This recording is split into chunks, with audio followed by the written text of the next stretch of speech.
So again हम एक एक प्रोसेस का एनालिसिस करेंगे।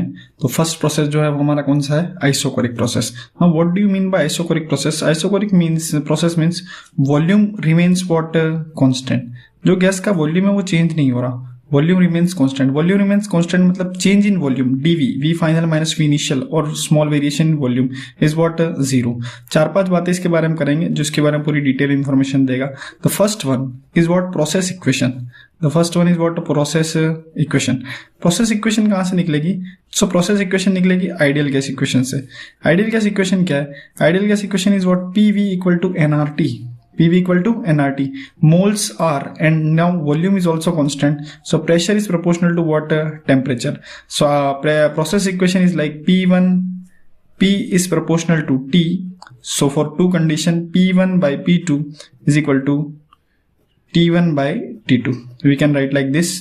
If volume is constant, so P is proportional to T. P1 by P2 equal to T1 by T2. Second one is what? Work done by gas. अगर isochoric process है तो gas कितना work करता है? तो work done by gas. Work done by gas निकालना है। तो आइसोकोरिक प्रोसेस में वॉल्यूम चेंज नहीं हो रहा, so work done by gas का जो फॉर्मूला होता है वो क्या होता है? Integration P dV. Volume initial में भी वी है, फाइनल में भी कितना है? वी। तो वर्क डन बाय गैस कितना हो गया? जीरो। तो आइसोकोरिक प्रोसेस जो होता है उसके अंदर वर्क डन बाय गैस कितना हो गया है? जीरो। नाउ फर्दर जो हमें देखना है यहाँ पे वो है molar heat capacity. 1 2 3। 3 number is what? Molar heat capacity. Molar heat capacity कि वॉल्यूम को कांस्टेंट रखते हुए गैस के 1 मोल का 1 डिग्री सेंटीग्रेड या 1 केल्विन से राइज करना है तो कितना टेम्परेचर, कितनी हीट देनी पड़ेगी? That is equal to what? FR/2। Where is what? F is what? Degree of freedom. एक दो एस्पेक्ट की और भी बात करते हैं, जनरली डिस्कस नहीं करते उन्हें। D that is equal to what? Bulk modulus. That is equal to what? Bulk modulus. की आइसोकोरिक प्रोसेस के लिए बल्क मॉडुलस की वैल्यू क्या होती है? बल्क मॉडुलस को बीटा से रिप्रेजेंट करा जाता है। What is bulk modulus? Bulk modulus is what? shear stress, sorry, volumetric stress upon volumetric strain, delta P divide by minus delta V by V। तो इसको ऐसे भी लिख सकते हैं minus V dP by dV, dP by dV। Okay, और bulk modulus जो है वो निकालना है आइसोकोरिक प्रोसेस के लिए। तो आइसोकोरिक प्रोसेस के अंदर जो चेंज इन वॉल्यूम होता है, चेंज इन वॉल्यूम कितना हो जाता है? जीरो। तो चेंज इन वॉल्यूम को इसमें जीरो पुट करेंगे तो bulk modulus beta that is equal to minus V dP divide by zero. Anything divide by zero, तो आप इसे इनफाइनाइट बोल सकते हैं या आप इसे बोल सकते हैं नॉट डिफाइंड। तो ये हो गया। एक और चीज भी यहाँ पे डिफाइन कर सकते हैं, 1 2 3 4 5 DE। ई हम यहाँ पे डिफाइन करेंगे coefficient of volumetric expansion कि वॉल्यूमेट्रिक एक्सपेंशन की वैल्यू क्या होगी? तो इसको बोलते हैं गामा V।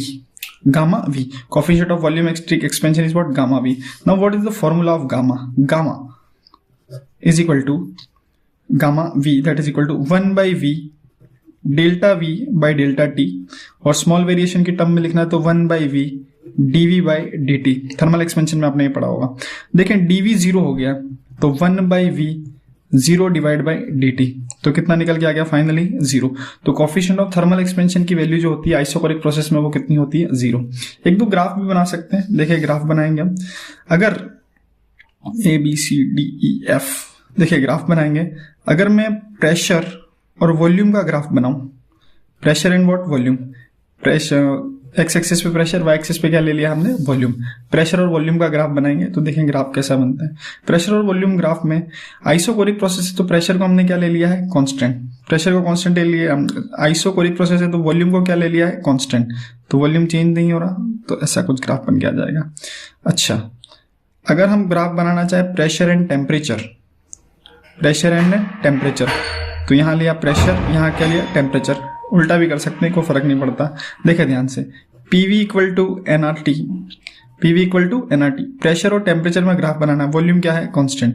तो P equal to NR divide by V, और ये क्या हो गया? T। तो ये तो हो गया है y एक्सिस पे और ये किस पे हो गया है? x एक्सिस पे। तो ये क्या है? Slope m। तो स्लोप m की जो वैल्यू है वो क्या है? NR divide by V। तो ये ग्राफ कैसा बनेगा? Straight line. And passing from origin, क्योंकि जो c है उसकी वैल्यू कितनी है 0। अच्छा, अगर आपसे ये स्लोप पूछ ले, व्हाट इज स्लोप, इस स्लोप की वैल्यू बताओ, लाइन की स्लोप, तो देखिए ध्यान से, स्लोप अगर हमको निकालना है तो जो स्लोप है m, slope is equal to what, n R by V, n R by V. तो slope tan theta is equal to n R by V. अगर मोल्स और आर कांस्टेंट है तो अपन बोल सकते हैं कि tan theta is inversely proportional to volume.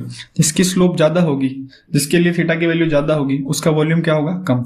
इस पे बेस्ड एक न्यूमेरिकल भी, बहुत इजी न्यूमेरिकल अक्सर पूछा जाता है। देखा ध्यान से इधर,